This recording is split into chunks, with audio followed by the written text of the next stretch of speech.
आज़ाद कश्मीर में इंतखाबात का तीसरा मरहला। बाग के 3 और हवेली के 1 इंतखाबी हल्के में पोलिंग का वक्त शुरू। पोलिंग शाम 5 बजे तक बगैर किसी वक्फे के जारी रहेगी।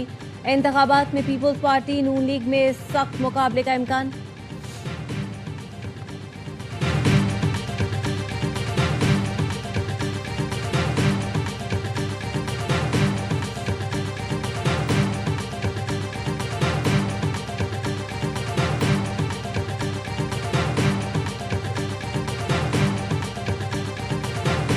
आज चीफ मिनिस्टर साहब ने मीटिंग की है। इसमें हम जुडिशल कमीशन बना रहे हैं। सुबह को हम खत लिख देंगे चीफ जस्टिस सिंध को कि वो किसी भी हाई कोर्ट के जज को फाइंड कर दें, ताकि हमारी जो नई हमने इन्वेस्टिगेशन टीम बनाई है वो उनके साथ कोऑपरेट भी करे और इन्वेस्टिगेशन भी करे।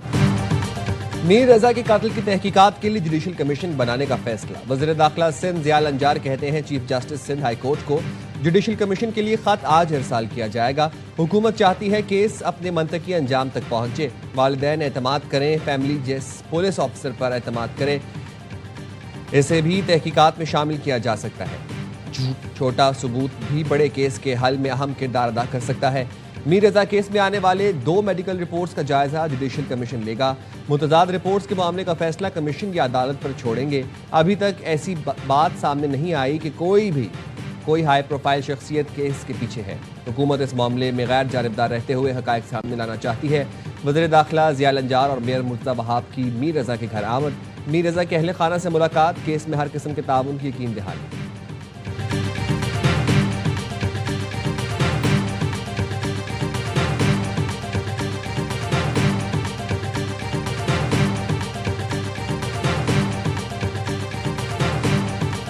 कराची के नौजवान ताजिर मीर रजा के कत्ल केस में अहम पेशरफ। अगवा के मुकदमे में कत्ल की दफात शामिल। नई तहकीकाती कमेटी का पहला इजलास आज होगा। इजलास की सरबराही DIG crime and investigation Sindh Amir Farooqui करेंगे। जराए का कहना है तफ्तीशी टीम पहला पोस्टमार्टम करने वाले मेडिकल बोर्ड से बयान लेगी। मालूम किया जाएगा गोली को सीने से दाखिल और पीठ से खारिज करा देने की बुनियाद क्या थी। दोनों पोस्टमार्टम रिपोर्टों के अलावा जख्मों, कपड़ों और दूसरे फॉरेंसिक शवाहिद का जायजा लिया जाएगा। एडिशनल IG कराची आज़ाद खान ने SHO गुलिस्तान जौहर और DSP शाहराह फैसल को मुअत्तल कर दिया। पुलिस ज़राए के मुताबिक दोनों अफसरान को मीर रजा केस में गफलत बरतने पर मुअत्तल किया गया।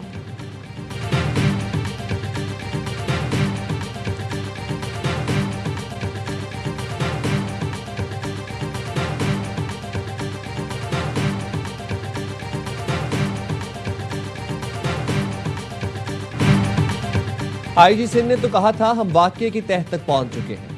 अब IG बताएं आपकी तह कहां है। मीर रजा के वालिद मीर हुसैन रजा कहते हैं जब हम लोकेशन पर गेस्ट हाउस पहुंचे तो वहां लोग मीर रजा की तस्वीर देखकर भाग गए। यहां तक कि पुलिस भी नहीं पहचान रही थी। 11 रोज से पुलिस मुसलसल केस खराब करने की कोशिश करती रही। पुलिस कत्ल की तहकीकात के बजाय उसे खुदकुशी साबित करती नजर आई। ARY न्यूज़ से गुफ्तगू में कहा देखते हैं तहकीकाती कमेटी क्या नतीजा सामने लाती है।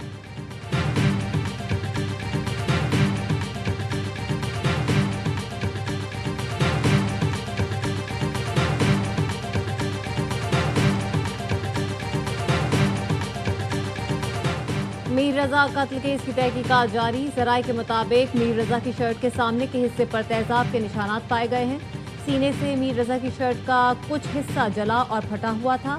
मीर रजा 28 जुलाई को कहां गए, किससे मिले, आखिरी टेलीफोन कॉल और मैसेजेस की तफसील भी सामने आ गई। तफ्तीशी जराए के मुताबिक आखिरी फोन कॉल मैसेज भेजने वालों से तफ्तीश का फैसला। मीर रजा ने 28 जुलाई की शब 3 कॉलों पर 2 अफराद से बात की। 2:13 और 2:16 पर अली नाम के शख्स से बात की। मीर रजा ने आखिरी कॉल अपने दोस्त अब्दुल्ला की रिसीव की। फोन पर आखिरी 8 मैसेजेस 4:20 से 4:22 तक रिसीव हुए। मीर रजा ने आखिरी मैसेजेस का जवाब नहीं दिया।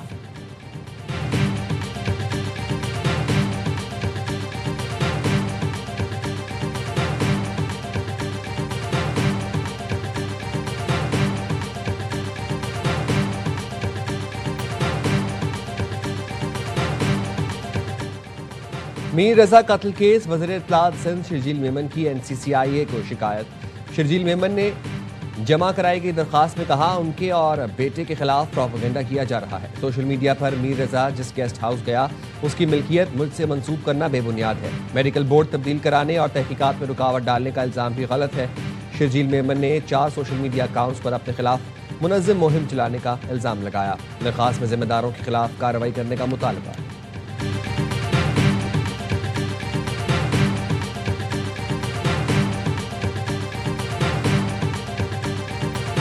एक वजीर आला हाउस के बजाय सिंध में 7 वजीर आला हाउस होने चाहिए, 7 एडमिनिस्ट्रेटिव यूनिट्स होने चाहिए, 7 डिविजन्स को 7 वजीर आला में कन्वर्ट करो। कोई तब्दीली नहीं आ रही, उसी निजाम में रहते हुए डिसेंट्रलाइजेशन कर रहे हैं। 22,000 अरब रुपए में पूरा सिंध 50 दफा बिल्डोज होकर 50 दफा नया सिंध बन जाता। सिंध में 7 वजीर आला होने चाहिए। अगली जश्न आज़ादी से पहले हम सब आज़ाद होंगे। कोई तब्दीली नहीं आ रही, इसी निज़ाम में रहते हुए डिसेंट्रलाइज निज़ाम कर रहे हैं। MQM के रहनुमा और वफाकी वज़ीर मुस्तफ़ा कमाल का कराची में जलसे से खिताब। 22,000 अरब सिंध हुकूमत को मिले। आज रहने की बदतरीन जगहों में कराची तीसरे नंबर पर है।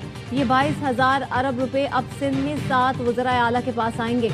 वज़ीर आज़म और वफाकी काबीना का कोई कसूर नहीं। वज़ीर आज़म ने सूबों को उनका हक और पैसा दे दिया। पीर माशा सैयद आसिम मुनीर ने अपने से 7 गुना बड़ी ताकत को शिकस्त दी। आज दुनिया पाकिस्तान की दिफाई ताकत को मान रही है। मीर रजा के केस को घुमाया जा रहा है, चाहे जो जितना भी बड़ा और असर और रसूख वाला है उसको पकड़ा जाए।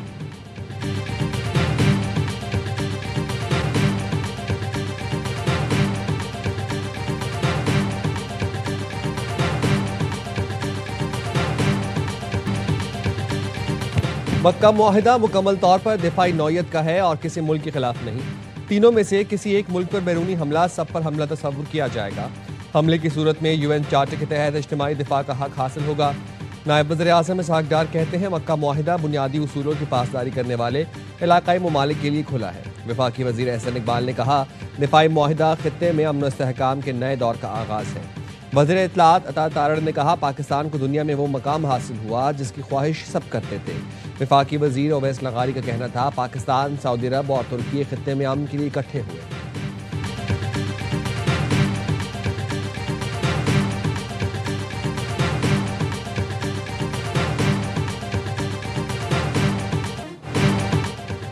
पाकिस्तान, सऊदी अरब और तुर्की के दरमियान तारीखी दिफाई मुआहदे पर मुल्क भर में जश्न। इस्लामाबाद और सूबाई दारुल हुकूमतों को खूबसूरती से सजाया गया। इस्लामाबाद में शानदार आतिशबाजी का मुजाहिरा। PAA हेडक्वार्टर्स और एयरपोर्ट्स पर मक्का दिफाई मुआहदे की खुशी में चिरागा। एयरपोर्ट सब्ज और सुर्ख रोशनियों से जगमगा उठे। पाकिस्तान रेलवे हेडक्वार्टर्स लाहौर, रावलपिंडी समेत दीगर अहम रेलवे स्टेशन को कौमी परचमों और रोशनियों से सजाया गया। तारीखी दिफाई मुआहदे पर वज़ीर रेलवे हनीफ अब्बासी का वज़ीर आज़म फील्ड मार्शल को खिराज तहसीन।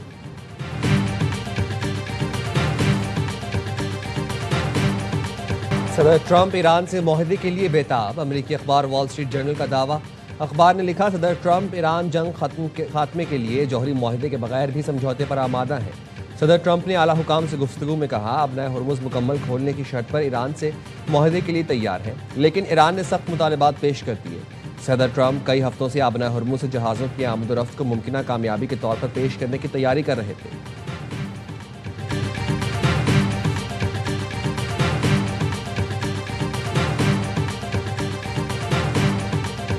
इसराइली वज़ीर आज़म की हरदर्मी बरकरार। सदर ट्रंप का गजा मंसूबा मुस्तरद कर दिया। खबर एजेंसी के मुताबिक नेतन्याहू ने सदर ट्रंप के 15 निकाती गजा मंसूबे को मुस्तरद कर दिया और कहा कि इसराइल इस वक्त तक अपनी फौज गजा से वापस नहीं बुलाएगा जब तक हमास को हकीकी तौर पर गैर मुसल्लह नहीं कर दिया जाता।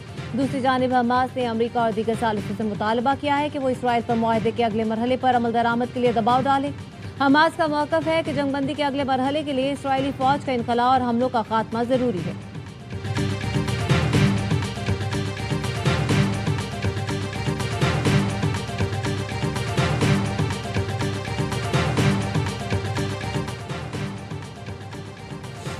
ईरानी सदर मसूद पज़ेश्कियान ने पाकिस्तान इनकलाब के साबिक़ कमांडर मोहसिन रज़ाई को कौमी सलामती काउंसिल का नया सरबराह मुकर्रर कर दिया। मोहसिन रज़ाई के तकर्रुरी काउंसिल के सेक्रेटरी मोहम्मद बाकर जुल्कदर के इस्तीफे और नई जिम्मेदारियां संभालने के बाद अमल में आई। ईरानी सरकारी मीडिया के मुताबिक 71 साला मोहसिन रजाई ने 1981 से 1997 तक पाकिस्तानी इनकलाब की क़यादत की। हाल ही में नए ईरानी supreme leader Ayatollah Mojtaba Khamenei के फौजी मुशीर के तौर पर खिदमात अंजाम दे रहे थे।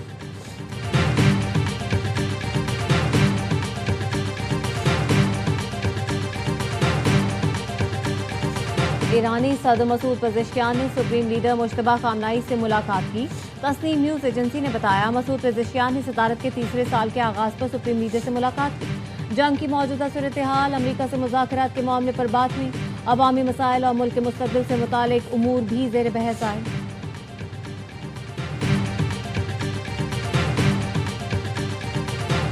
अमरीकी फौज की ईरान के खिलाफ बहरी नाकाबंदी बदस्तूर जारी है। अमरीकी सेंट्रल कमांड के मुताबिक मशरिक़ वस्ता में 20 से ज़ायद जंगी बहरी जहाज तैनात हैं। गुज़िश्ता माह बहरी नाकाबंदी दोबारा नाफिज किए जाने के बाद से अब तक 55 तजारती जहाज़ों का रुख मोड़ा जा चुका है, जबकि वार्निंग नज़रअंदाज करने वाले 2 जहाज़ों को नाकारा बनाया गया है।